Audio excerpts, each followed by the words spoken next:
Latvija ir viena no tām valstīm, kuras vairāk cieta no pasaules ekonomiskās krīzes no 2008. līdz 2010. gadam. Vissmagāk tas atspoguļojās mūsu valstī 2009. gadā, kad valsts ekonomika samazinājās gandrīz par ceturdaļu. Līdzīga situācija vienmēr tiek vadīta pie demografiskā krituma, kā rezultāti parādās nākamajā mācību gadā. Salīdzinot ar iepriekšējo gadu, šogad Daugavpilī pirmklasnieku skaits būs mazāks par 10%. Uz 10. augustu skaitļi ir tādi. Kopumā pirmklasnieku ir pa 86 bērni mazāk nekā pagājuši gadu, bet mēs tā arī prognozējām, analizējot dzimstību. 10. klašu skolēnu ir pa 11 skolēnu mazāk. Pa 11. Bet kopumā ir tikai par 24 bērniem mazāk.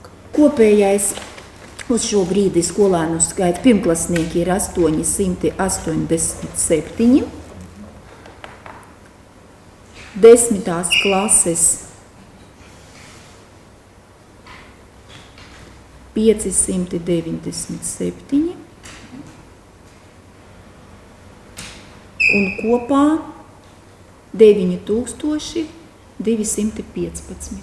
Situācija varēja būt vēl grūtāka, ja nebūtu lauku skolu skolnieku plūsma. Kā zināms, šogad Daugavpils malās tika slēgtas Skrudalienes un Tabores pamatskolas. Kā rezultātā vairākums vecāku pieņēma lēmumu sūtīt savus bērnus uz apmācību pilsētā.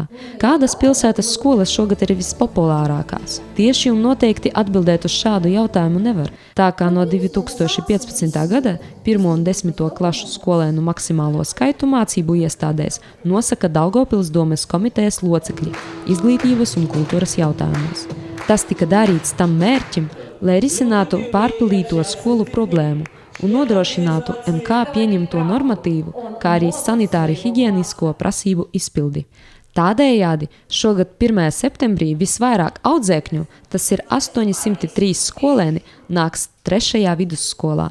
Līderu trijotnē arī tika 13. vidusskolā, kurā izglītoties izvēlējās 753 skolēni, un Krievu licejs, kuras skolēnu skaits ir 713 skolēni. Toties 1. speciālā skola un 11. pamatskola šogad iekļuva vismazāko skolu skaitā.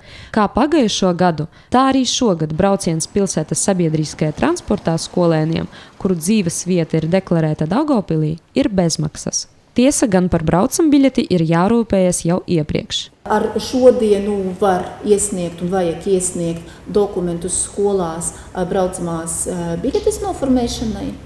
Ja lietderīgāk būtu skatīties skolu mājas lapās, jo skolām katrai ir savs lietvedības darba grafiks, lai lieku reizi nestaigātu, jo skolas jau ir informējušas. Tālāk skolēnu saraksti tiks nodoti Daugavpils satiksmē braucambiļešu noformēšanai.